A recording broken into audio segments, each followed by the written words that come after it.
Hello students, आइए आज verb का अध्ययन करते हैं। इसके पहले हम और वीडियोज़ बना चुके हैं। अगर आप नहीं देखे हैं तो प्ले लिस्ट में जाइए। रेन मार्टिन नाम ग्रामर के नाम से है प्ले लिस्ट, देख लीजिए।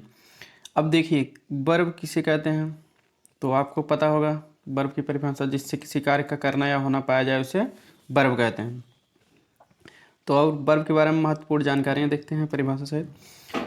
वर्ब वह शब्द है जो किसी व्यक्ति या वस्तु के विषय में कुछ बताए या उनके कार्य का करना घोषित करें, मतलब वो एक जिससे किसी कार्य का करना या होना पाया जाए, वर्ब कहते हैं। वर्ब शब्द लैटिन भाषा के वर्बम से आया जिसका अर्थ होता है एक शब्द।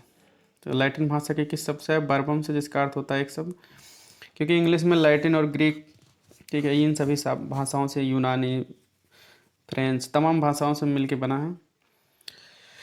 तो एक शब्द जिसका अर्थ होता है एक शब्द क्यों? जैसे देखिए, क्योंकि जो है वाक्य में क्रिया सबसे अधिक महत्वपूर्ण शब्द है। अगर वाक्य कोई भी रहेगा तो उसमें क्रिया जरूर रहेगी। अगर एक शब्द है वाक्य में तो वो क्रिया ही रहेगा। जैसे गो मिस जाओ, फुल स्टॉप हो गया। कम मिस आओ, स्टॉप रुको, ये सभी क्या हैं? एक ही वर्ब है, लेकिन वाक्य इनको कहे जाएंगे क्योंकि इसमें क्रिया है और पूर्ण भाव भी व्यक्त कर रहा है। इस तरह से वर्ब का बहुत महत्व है। वाक्य में अगर एक ही शब्द है तो वर्ब जरूर रहेगा। बिना वर्ब के वाक्य नहीं बनता। व्यक्ति या वस्तु का कार्य करते हैं जो, तो क्रिया हमें बताती है, क्या बताती है? व्यक्ति या वस्तु क्या कार्य करता है। जैसे ही हरी लॉफ्स, हरी हंसता है तो उसका हंसने का काम बताया जा रहा है। क्लॉक स्ट्राइक्स, घड़ी जो है स्ट्राइक्स चलती है। व्यक्ति या वस्तु के लिए क्या कार्य किया जाए ये भी बताया जाता है। जैसे ही इज स्कूल्ड, उसे डांटा जाता है। तो किस, द विंडो इज ब्रोकन, खिड़की को तोड़ दिया जाता है। इस तरह से क्या है, किसी के द्वारा कोई काम होता तो पैसे वैस हो जाता है, ये भी बताया जाता है। चलिए आगे देखते हैं। आगे देखिए है, व्यक्ति या वस्तु क्या है ये भी बताया जाता है। व्यक्ति या वस्तु क्या है ये भी वर्ब ही बताती है। जैसे कैट इज डेड, बिल्ली डेड है, मृतक हो गई है, मर गई है। द ग्लास इज ब्राइटल, ग्लास ब्राइटल, टूट टूट गया है। और ब्राइटल मतलब टूटने योग्य, या टूट गया, टूट जाना। अब देखिए, आई फील सॉरी, मैं सॉरी फील कर रहा हूँ, महसूस कर रहा हूँ। तो अब यानी कि मुझे खेद है।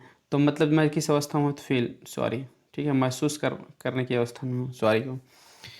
ये अवस्था भी बताई जाती है। परिभाषा देखिए, क्रिया वह शब्द है जो किसी व्यक्ति या वस्तु के विषय में कुछ बताए या उनके कार्य का करना बताए। तो ये सिंपली परिभाषा आप अपने भाषा में कह सकते हैं, जिससे किसी कार्य का करना या होना पाया जाए उसे क्रिया कहते हैं। यह किसी व्यक्ति या वस्तु के बारे में या स्थान के बारे में कुछ बताती है। एक क्रिया में प्राय एक से अधिक शब्द होते हैं। एक से अधिक शब्द का मतलब, जैसे एक हेल्प, दो वर्ब शब्द रहेंगे, एक हेल्पिंग वर्ब रहेगा, एक मेन वर्ब रहेगा। जैसे the girls were singing, verb helping verb है, सिंगिंग मेन वर्ब। इतना जान लीजिए, चाहे जितना वर्ब रहे, तो बाएं साइड से, वाक्य में बाएं साइड से जो पहला शब्द रहेगा वो आपका मेन वर्ब होता है। और क्लियर, बाएं साइड से नहीं, सॉरी, दाहिने साइड से, मतलब लास्ट से, सेंटेंस के लास्ट से जो पहला शब्द रहेगा वो आपका मेन वर्ब होगा, ठीक है। और ये जो है सेंटेंस के शुरुआत से जो सब्जेक्ट के बाद पहला शब्द रहेगा वो हेल्पिंग वर्ब होगा। अगर एक ही वर्ब है वाक्य में तो हमेशा मेन वर्ब माना जाएगा। I have learned my lesson, learn इसमें मेन वर्ब है, हैव हेल्पिंग वर्ब है, ठीक है। I the watch has been found, found main verb है, हैज़ बीन हेल्पिंग वर्ब है। आगे आप सभी वाक्य को पढ़ सकते हैं, बताइए। अब देखिए, सकर्मक क्रिया और अकर्मक क्रिया किसे जानते हैं, कहते हैं। सकर्मक क्रिया वह क्रिया है जिसके कार्य का प्रभाव कर्ता से आगे जाकर कर्म पर पड़ता है, ठीक है। तो सकर्मक क्रिया मतलब ट्रांस टू वर्ब जिसको कहते हैं, जिसके कार्य का प्रभाव कर्ता से आगे जाकर कर्म पर पड़ता है। मतलब कर्ता से आगे कर्म पर प्रभाव पड़े जिसका, उसको सकर्मक क्रिया कहते हैं। यानी कि एक्शन जो है पास ओवर होता है, ठीक है, ऑब्जेक्ट तक, ठीक है। द इफेक्ट ऑफ वर्क, कार्य का जो प्रभाव होगा वो पास ओवर होगा कहाँ तक? ऑब्जेक्ट तक। तो कार्य का प्रभाव कर्ता से आगे जाकर कर्म पर जिस पर पड़ता है उसको सकर्मक क्रिया कहते हैं। अकर्मक क्रिया कहते हैं वह क्रिया है जिसके कार्य का प्रभाव कर्ता से आगे नहीं जाता है, उसी कर्ता तक सीमित हो जाता है। उसे हम, अथवा वह किसी स्थिति या होने को व्यक्त करती है। तो कुल मिलाकर इतना जान लीजिए, कर्मक क्रिया है जिससे कार्य का प्रभाव कर्ता से आगे नहीं जाता है, उसी कर्ता तक सीमित हो जाता है। क्लियर। तो या वह किसी स्थिति के होने को व्यक्त करती है। स्थिति होने को व्यक्त करेगी लेकिन कर्ता से आगे, ठीक है, वो जो है कार्य का प्रभाव नहीं जाएगा। तो ये सब टीजीटी एग्जाम में भी आया था 2016 में, यूपी टीजीटी में, कि जैसे कार्य का जो प्रभाव है कर्ता से आगे जाकर कर्म पर पड़ेगा तो उसे कौन सी क्रिया कहते हैं, ठीक है, या नहीं जाएगा तो कौन सी क्रिया कहते हैं, ये सब आया था कि मतलब the effect of work, pass over अगर करेगा ऑब्जेक्ट पर कौन सी क्रिया है। इस तरह से बहुत सी एग्जाम में जो है इसकी परिभाषाएं भी पूछ लेते हैं।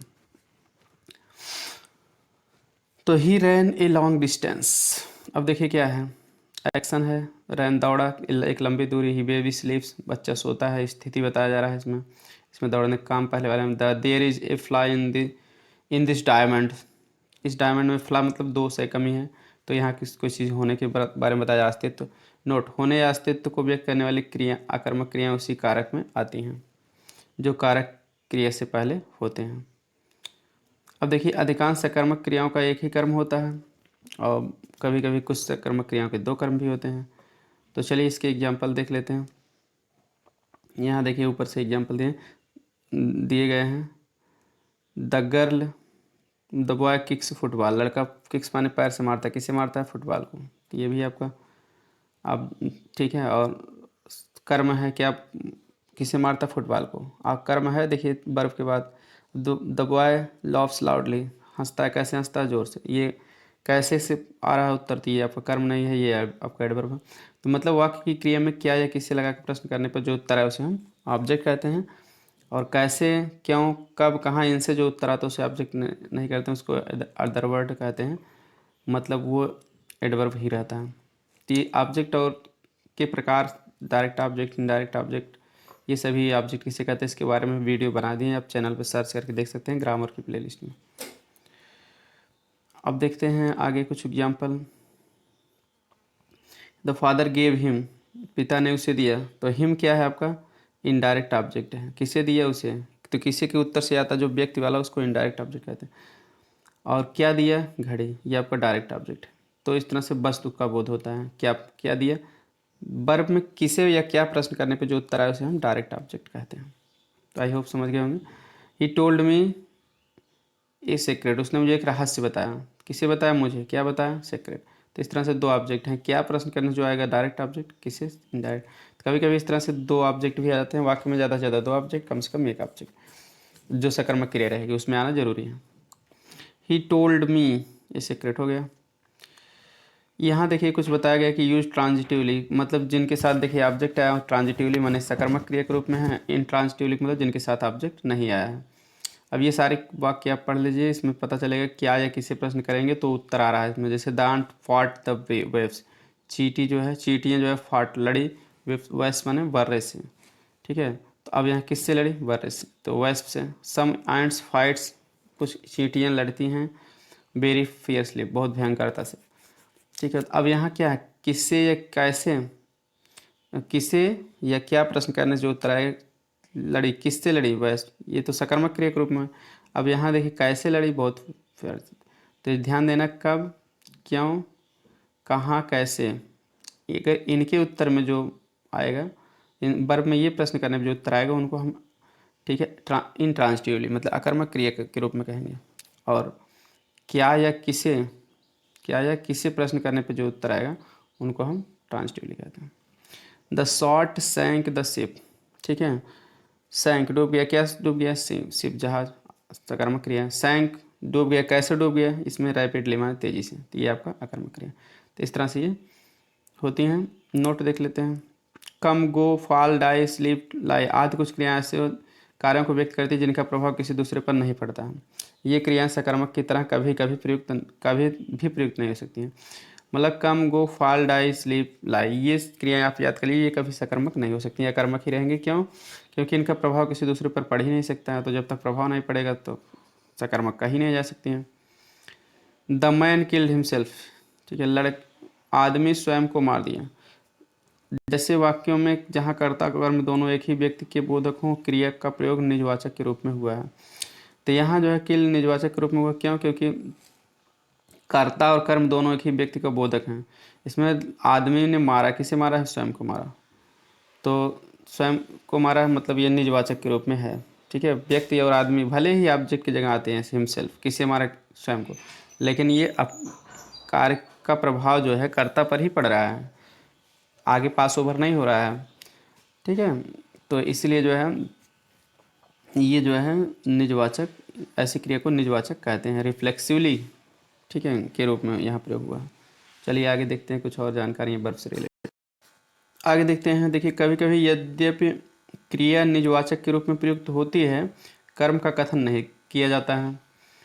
जैसे ये बता रहे हैं कि मतलब उदाहरणों में छिपा हुआ निजवाचक सर्वनाम कोष्ठ में लिखा हुआ है। यहाँ कुछ उदाहरण दिया गया है कि जैसे इसमें क्या है कि निजवाचक क्रिया के रूप में है, लेकिन ये निजवाचक सर्वनाम जो होता है, रिफ्लेक्सिव प्रोनाउन होता है, लिखा नहीं जाता, तो उसमें छिपा रहता है तो समझ लिया जाता है। जैसे एग्जाम्पल, द बबल बर्स्ट, ठीक है, बबल मीन्स बबूला, बुलबुला, वर्स्ट माने फट जाता है या फूट जाता है, बुलबुले फूट जाते हैं। अब यहाँ इट सेल्फ इसमें छिपा हुआ है, स्वयं, बुलबुले स्वयं फूट जाते हैं, पानी का बुलबुला होता है ना, अपने आप फूट जाता है वो। गेस्ट मेड मैरी, गेस्ट माने मेहमान लोग, मेड मैरी माने आनंद मनाते हैं, तो स्वयं आनंद मनाते हैं, ठीक है, देमसेल्फ, स्वयं का आनंद लेते हैं।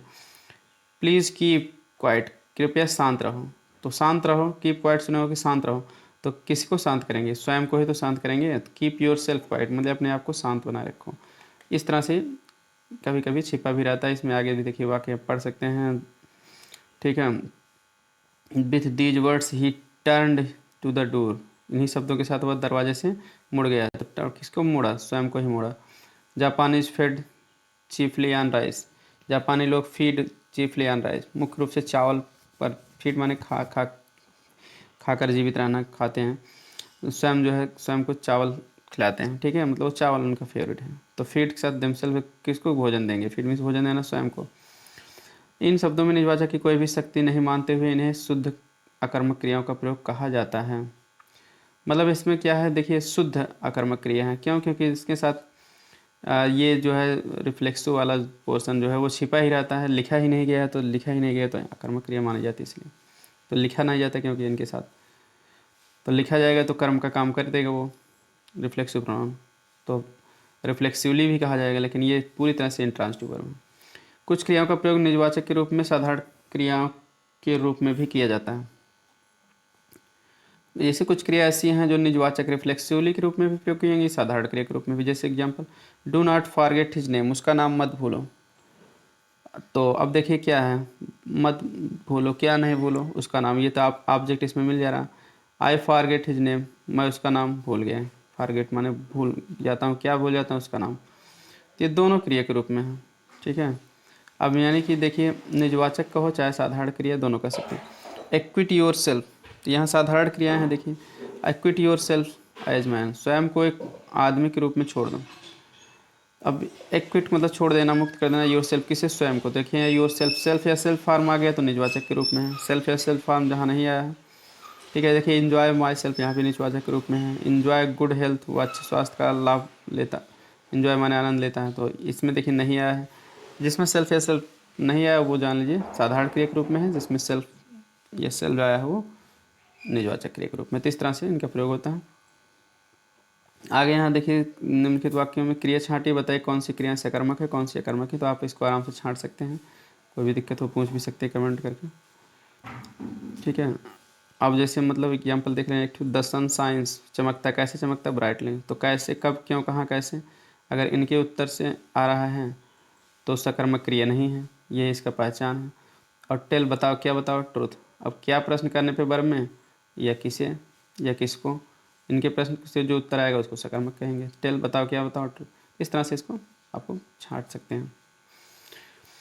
अब देखिए अकर्मक क्रियाओं का सकर्मक क्रिया के रूप में प्रयोग, कुछ अकर्मक क्रियाएं होती हैं उनका सकर्मक क्रिया के रूप में प्रयोग हो सकता है, तो चलिए देखते हैं कैसे होता है। जब अकर्मक क्रिया का प्रयोग प्रेरणा भाव, प्रेरणार्थक भाव, प्रेरणार्थक मतलब काज to sense, cause to verb होती है, जो काज टू वर्ब किसे कहते हैं, जैसे कोई करता है खुद ना काम करके दूसरे से करवाता है, उसको हम काज टू वर्ब कहते हैं। जैसे वह घोड़ा दौड़ाया, तो खुद नहीं दौड़ा, घोड़े को दौड़ाया। तो वह बच्चों को हंसाया, तो इस तरह से खुद नहीं ऐसा हंसाया, दूसरे को से काम करवाता है, तो उसको हम काज टू सेंस कहते हैं। तो एग्जाम्पल सभी क्लियर हो जाएगा। तो जब अकर्मक क्रियाओं का प्रयोग प्रेरणार्थक भाव व्यक्त करने के लिए किया जाए तो वह सकर्मक बन जाती है, ठीक है, क्योंकि काज टू में कर्म का होना जरूरी है, तो सकर्मक बन जाती है। तो चलिए देखते हैं कैसे बन जाती है। अब यहाँ देखते हैं कुछ उदाहरण देखते हैं, जैसे द हार्स वॉक्स, घोड़ा, वॉक्स मीन्स टहलता है या चलता है।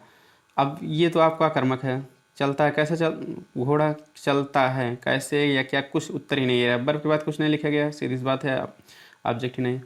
अब यहाँ द ही वॉक्स, वह चलता है, द हार्स माने घोड़ा, वह घोड़े को चलाता है। तो अब यहाँ वाक में चलाता है, किसे चलाता है, घोड़े को, तो ऑब्जेक्ट आ गया, तो ये सकर्मक क्रिया है। तो इस तरह से अकर्मक सकर्मक दोनों रूप में प्रयोग किए।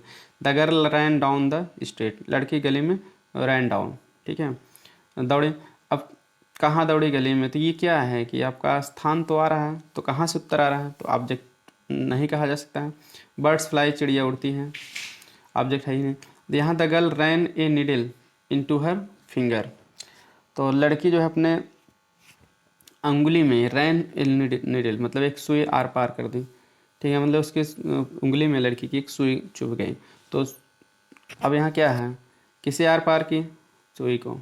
अब यहाँ क्या है, किसे प्रश्न करने से आ रहा है, तो नीडल आ गया है। द बर्ड्स फ्लाई, लड़का जो है, लड़के फ्लाई माने उड़ाते हैं, क्या उड़ाते हैं, पतंग। तो अब यहाँ भी आ गया ऑब्जेक्ट। तो इस तरह से ऑब्जेक्ट आ जाता है। खुद तो नहीं उड़ रहे हैं ना, पतंग उड़ा रहे हैं, तो इसलिए जो है किस, जब कोई काम जो है करता खुद ना करके किसी, ठीक है, वो काम किसी दूसरे से कराता, तो उसको हम ठीक आक्रामक क्रिया कहते हैं।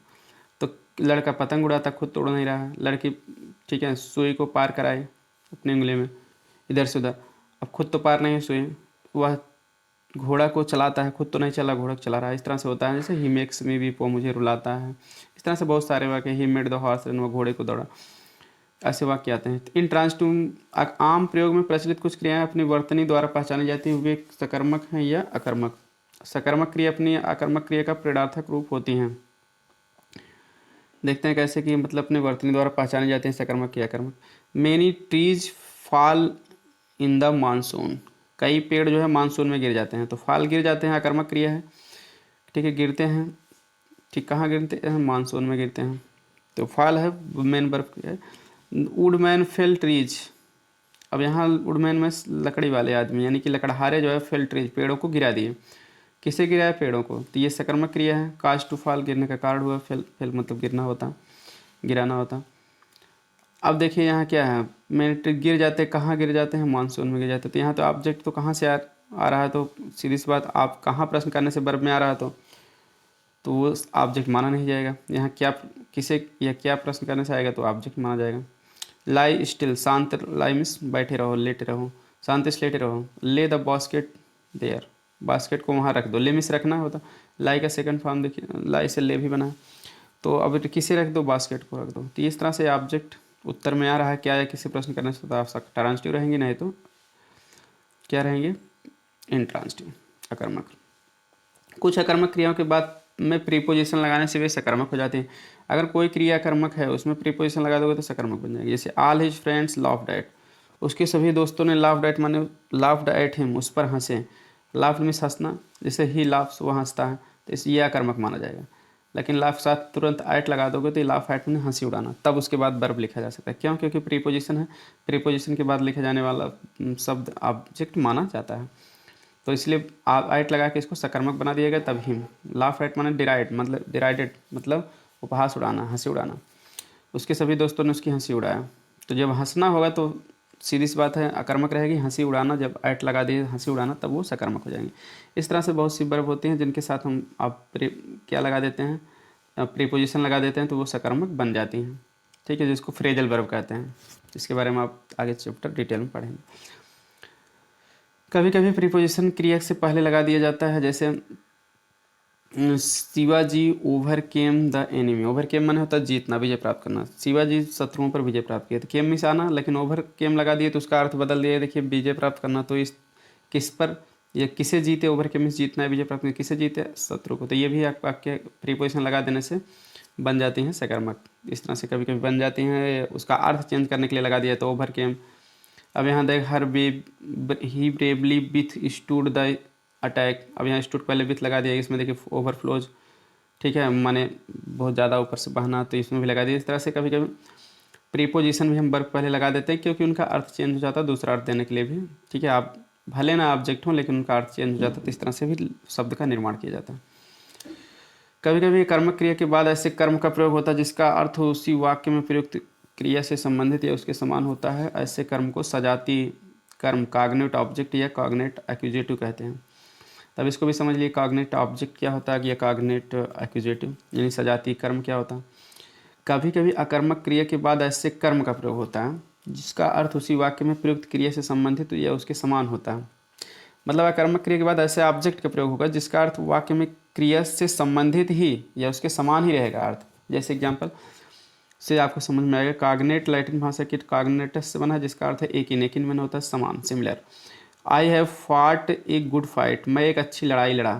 फाट मीन्स भी लड़ना, फाइट मीन्स भी लड़ाई। तो लड़ाई लड़ना फाट माने खुद ही होता है, लेकिन यहाँ फाइट भी लिखा गया है, तो क्या लड़ा, लड़ाई। तो ये आपका ऑब्जेक्ट है, वो भी कैसा ऑब्जेक्ट है, कॉग्नेट ऑब्जेक्ट है। क्लियर, जो जो वर्ब का अर्थ है उसी से रिलेटेड वर्ब भी रहेगा, ऑब्जेक्ट भी रहेगा। जैसे he laughed a heartily laugh, वह दिल से हंसा। लाफ मीन्स भी हंसना होता है, हार्ट ही लाफ मतलब दिल से हंसी, मतलब बहुत जोर से हंसा। तो ड्रीम टू, वह स्वप्न देखा, ए स्ट्रेंज ड्रीम, विचित्र स्वप्न, वह एक विचित्र स्वप्न देखा। ड्रीम माने भी स्वप्न देखना, ड्रीम भी लिखा गया। इस तरह से he sleeps a sleep of just, sleeps the sleep माने नींद लिया, नींद में सोता है। तो नींद स्लीप माने भी नींद होता है, स्लीप माने नींद में सोना भी होता है। डाई डेथ, मृत्यु को मरा, तो डाई मिस में मरना, डेथ भी दे दिएगा। साइड साई मिस आह, साइड मिस आह भरना। सैंग सॉन्ग, गीत गाना। ये सब तो सुने हो ना कि ही सैंग इस सॉन्ग, वह गीत गाया, ठीक है, सैंग ए स्वीट सॉन्ग। तो इस तरह से ही रैन ए रेस, वो एक दौड़ दौड़ा। लिव्ड द लाइफ, जीवन जिया। तो इस तरह से ये सभी वर्ब, इसी तरह से वर्ब से रिलेटेड ही शब्द जो उसका अर्थ है उसी से रिलेटेड उसका ऑब्जेक्ट भी है। तो सीधी सी बात, उसको हम कॉग्निट ऑब्जेक्ट कहते हैं। ये सब आपको जानना जरूरी है, क्योंकि आप कोई टेस्ट देने जाएंगे, किसी क्लास में नाम लिखाने के लिए या कोई कंपटीशन देंगे, तो उसमें पूछा भी जा सकता है कि हाँ पार्ट्स ऑफ स्पीच पढ़े हो, तो ये सभी जानकारी किसे कहते हैं, किसे नहीं कहते हैं। तो अच्छी बात है, जानना जरूरी है। यदि कोई संज्ञा क्रिया विशेषण की तरफ प्रयुक्त होकर किसी क्रिया विशेषण या क्रिया विशेषण को सीमित करते हुए टाइम, दूरी, वजन, मूल्य आदि भाव सूचित करे तो उस संज्ञा को क्रिया विशेषण कर्म कहते हैं। तो यहाँ कोई संज्ञा करना क्रिया विशेषण की तरह प्रयुक्त होकर किसी क्रिया यानी verb, adjective, time, distance, weight, value, adverbial object या एडवर्बियल एक्यूजेटिव, जिसको क्रिया विशेषणात्मक कर्म कहते हैं, ठीक है। ये सब भाव व्यक्त करें तो उसको हम एडवर्बियल ऑब्जेक्ट कहेंगे, ठीक। अब देखिए, मतलब कोई वर्ब है, इसमें कहने का मतलब ये है कोई वर्ब है, उसके बाद जो है, ठीक, कोई भी मतलब संज्ञा क्रिया विशेषण की तरह प्रयुक्त होकर किसी क्रिया, एडजेक्टिव, क्रिया विशेषण, मतलब इन सभी के लिए आएगा कोई भी नाउन जो है, तो उसको हम एडवर्बियल ऑब्जेक्ट कहते हैं। जैसे एग्जांपल देखते हैं, he held the post 10 years, वह इस पोस्ट को 10 ईयर्स से बनाए रखा, 10 साल से। I can't wait a moment longer, मैं एक मोमेंट भी अधिक लंबे समय तक वेट नहीं कर सकता हूँ। अब यहाँ क्या है, 10 ईयर्स एडवर्बियल ऑब्जेक्ट है, इसमें ए मोमेंट एडवर्बियल ऑब्जेक्ट है। ही वेंट होम, वह घर गया, तो यहाँ कहाँ गया, घर गया, ये भी आपका ऑब्जेक्ट है। बहुत लोग पूछते हैं होम और हाउस में क्या डिफरेंस है, तो होम क्या है, एडवर्ब। देखिए वर्ब के बाद तुरंत आता होम ना, तो इसको एडवर्ब हम मानते हैं कि वह घर गया, कहाँ गया, क्योंकि कहाँ से प्रश्न उत्तर में आ रहा है ना कि ऑब्जेक्ट, ठीक है, स्थान बता रहा है ये। जब इसके पास माई आ जाएगा, माई होम, योर होम, ठीक है, तो इनको नाउन कह सकते हैं। ही स्वान ए माइल, ही स्वयं ए माइल, वह 1 माइल तक स्वयं, मतलब स्विम तैरना, सेकंड फॉर्म स्वयं है, तैरा। इसमें ये आपका कहाँ तैरा, 1 मील तक तैरा, ठीक है। The weight, he weighs 7 stone, weighs माने वजन रखता है, 7 स्टोन। अब यहाँ क्या है, देखिए स्टोन, रुपीज, ये सभी क्या है, एडवर्बियल ऑब्जेक्ट इनको कहा जाता है। चलिए आगे देखते हैं। आइए अब देखते हैं अपूर्ण क्रियाएं। वर्ब्स ऑफ इनकम्प्लीट प्रेडिकेशन किसे कहते हैं, ये आपसे पूछ लिया जाएगा, वर्ब्स ऑफ इनकम्प्लीट प्रेडिकेशन कहते हैं, तो इसकी जानकारी आपको होना चाहिए। अपूर्ण क्रियाएं उसको हिंदी में कहते हैं। द बेबी स्लीप्स, जैसे उदाहरण देखते हैं, बच्चा सोता है। The baby sleep seems happy, बच्चा खुश लगता है। सीम्स मीन्स प्रतीत होना या लगना। अब दोनों वाक्य को समझिए, आपको इनकम्प्लीट प्रेडिकेशन पता चल जाएगा, पूर्ण क्रिया कौन है। अब देखिए इन दोनों वाक्यों में क्रिया अकर्मक है, ठीक है, ऑब्जेक्ट नहीं दिया गया है, क्या है, किसी प्रश्न करने कुछ नहीं होता। किंतु जब मैं कहता हूँ द बेबी स्लीप्स, तो पूर्ण भाव व्यक्त हो जाता है, बच्चा सोता है, हाँ भाई सोता है, पूरा कंप्लीट भाव। लेकिन दूसरी ओर यदि मैं कहूँ कि बेबी स्लीप्स, बेबी सीम्स, स्लीप्स ना कहे सीम्स, बच्चा प्रतीत होता है, तो मैं पूर्ण भाव व्यक्त नहीं कर पाता। क्या प्रतीत होता है या लगता है, कैसे लगता है, खुश की दुखी, ये सब कुछ नहीं क्लियर हो पाया।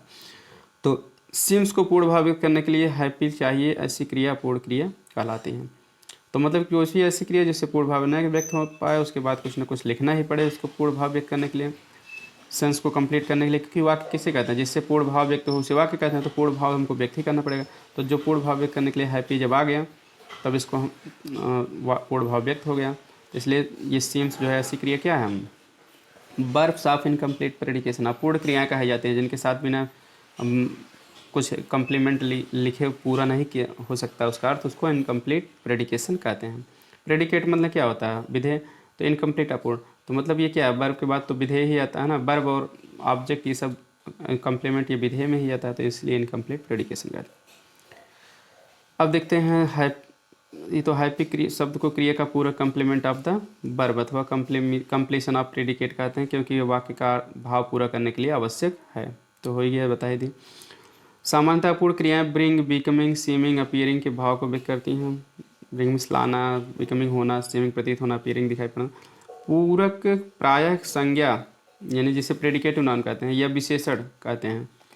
यदि मतलब ये संज्ञा भी हो सकता है, विशेषण भी हो सकता है, ये सब हो सकते हैं। एडवर्ब भी हो जाता है, ऐसी बात नहीं कभी कभी। यदि पूरक कर्ता या उद्देश्य की व्याख्या करें तो कर्ता संबंधी पूरक कहते हैं।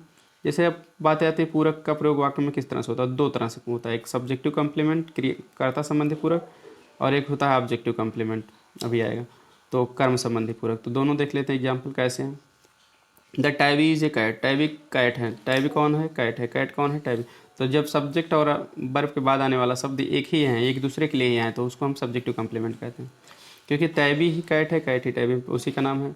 टैबी एक कैट है, बिल्ली है, बिल्ली कौन है, cat. The earth is round, धरती गोल है, गोल कौन है, धरती, धरती कैसी है, गोल है। तो द अर्थ इज के बाद पूर्ण भावित करने के लिए राउंड आया, यहाँ इज के बाद एक कैट आया, इसको हम सब्जेक्टिव कम्प्लीमेंट कहते हैं। इसके बारे में डिटेल वीडियो भी हम सर्च करेंगे, सब्जेक्टिव और मतलब कम्प्लीमेंट, काइंड्स ऑफ कम्प्लीमेंट, तो ये आपको चैनल पे मिल जाएगी। ये रेन एंड मार्टिन से हम स्पेशल ग्रामर है, इसको हम जानकारी दे रहे हैं। बाकी तो इसके बारे में वीडियो पढ़ी भी है और आगे फिर भी बनाया जाएगा आगे। देखिए नोट्स, जब सब्जेक्टिव कम्प्लीमेंट संज्ञा हो तो इसका वही कारक होगा जो कर्ता का सब्जेक्ट का है, अर्थात कर्ता कारक। तो वो भी मतलब कर्ता कारक में ही आएगी, क्योंकि कर्ता के लिए तो आई है। कुछ क्रियाओं के साथ उसके कर्म के अतिरिक्त पूर्ण भाव व्यक्त करने के लिए पूरक की आवश्यकता भी होती है। अब यहाँ जैसे कर्म का पूर्ण भाव व्यक्त करने, जैसे इसमें तायबी है, पता नहीं क्या, बिल्ली है, एक बंदर है, तो कैट लिख दिए, क्लियर हो गया। पृथ्वी है, कैसे है, पता नहीं कैसे है, राउंड लिख दिए, गोल, क्लियर हो गया। तो इस तरह से और जैसे जॉन बिकेम सोल्जर, जॉन सैनिक हो गया, क्या हो गया, बिकेम हो गया तो सैनिक हो गया, सैनिक कौन हो गया, जॉन हो गया, एक दूसरे के लिए आए तो सब्जेक्टिव कम्प्लीमेंट। लेकिन यहाँ क्या है, ऑब्जेक्ट लिया आएगा। जैसे द बॉयज़, लड़कों ने मेड राम, राम को बनाया, पता नहीं क्या बना दिया। अगर लिख देंगे कैप्टन तो अर्थ क्लियर हो गया। तो कैप्टन आपका कम्प्लीमेंट है, लेकिन किसका कम्प्लीमेंट है, राम का कम्प्लीमेंट है, क्योंकि राम के अर्थ को पूरा कर रहे हैं। लड़कों ने बनाया, किसे बनाया, राम को, तो राम आपका ऑब्जेक्ट है। क्या बनाया, कैप्टन। तो क्या प्रश्न करने से भले वर्ब में आ रहा है, लेकिन ये राम के अर्थ को पूरा करने के लिए आया है, इसलिए हम क्या कहेंगे, इसे ऑब्जेक्टिव कम्प्लीमेंट कहेंगे। दूसरे में exercise has made his muscles, व्यायाम जो है उसके मांसपेशियों को मेड मीन्स बना दिया, कैसा बना दिया है, स्ट्रांग, मजबूत बना दिया। अगर ये नहीं बनाएंगे, मसल्स को बना दिए, पता नहीं क्या बना दिया। जब तक स्ट्रांग नहीं लिखेंगे तब तक इसका पूर्ण भाव व्यक्त नहीं होगा। किसे बनाया, मसल्स को, क्या बनाया, स्ट्रांग। तो भले क्या प्रश्न करने से आ रहा है, लेकिन ये ऑब्जेक्ट के अर्थ को पूरा करने के लिए आ रहा है, तो यानी कि ऑब्जेक्टिव कम्प्लीमेंट। अब देखिए क्या, मसल्स को शक्तिशाली बनाया, शक्तिशाली किसे बनाया, मसल्स को, मसल्स को क्या बनाया, शक्तिशाली। दोनों एक दूसरे के लिए आ रहे हैं। इसमें राम को कप्तान बनाया, कप्तान किसे बनाया, राम को बनाया। तो जब ऑब्जेक्ट के लिए ही उसके बाद वाला शब्द आया तो उसको ऑब्जेक्टिव कम्प्लीमेंट कहते हैं। अब देखिए इस तरह से और भी एग्जाम्पल आप पढ़ सकते हैं। देखिए प्रत्येक उदाहरण में पूरक कर्म की व्याख्या करता है और तथा इससे कर्म संबंधी क्रिया पूरक कहते हैं, यानी ऑब्जेक्टिव कम्प्लीमेंट कहते हैं। जब ऑब्जेक्टिव कम्प्लीमेंट संज्ञा हो तो यह कर्म कारक के रूप में होगा, इसका अन्वय यानी एग्रीमेंट कर्म से होगा। ठीक है, कह रहे हैं कि ऑब्जेक्टिव कम्प्लीमेंट संज्ञा हो तो कर्म संबंध, तो कर्म कारक में होगा, तो संज्ञा ही रहता है तो कर्म कारक में रहेगा अक्सर। ठीक है, तो अन्वय तब एग्रीमेंट कर्म से होगा। ठीक है, अब देखिए और भी एग्जाम्पल देखिए, यहाँ दिया ही the his parents named him, उसका नाम रखे, क्या रखे, हरि। तो नेम नाम रखे, किसका रखे, उसका। तो ये आपका ऑब्जेक्ट है, किसे नाम दिए, नाम दिए रखना, तो उसे ऑब्जेक्ट है, क्या रखे, हरि। भले क्या से आ रहा है, लेकिन अब यहाँ क्या है, हरि किसके लिए आया, हिम के लिए आया, हिम किसके लिए आया, हरि। हरि किसका नाम है, हिम, उसका, उसका क्या नाम है, हरि। एक दूसरे के लिए है। इस तरह से ये ऑब्जेक्टिव कम्प्लीमेंट होते हैं। तो इनके बारे में आपको डिटेल वीडियो भी चैनल पे पड़ी है, ग्रामर की प्लेलिस्ट में आप जाएंगे ग्रामर फॉर ऑल एग्जाम, तो आपको इसके बारे में डिटेल जानकारी मिल जाएगी। और भी अगर जानना चाहते हैं तो, नहीं तो आप इसको वीडियो को दोबारा और देख लीजिए, कम समझ में आएगा, कोई दिक्कत हो आप पूछ भी सकते हैं कमेंट करके। तो आई होप वीडियो पसंद आएगा। वीडियो पसंद आए तो लाइक, सब्सक्राइब और शेयर करें। मिलते हैं नेक्स्ट वीडियो में। Thanks for watching video.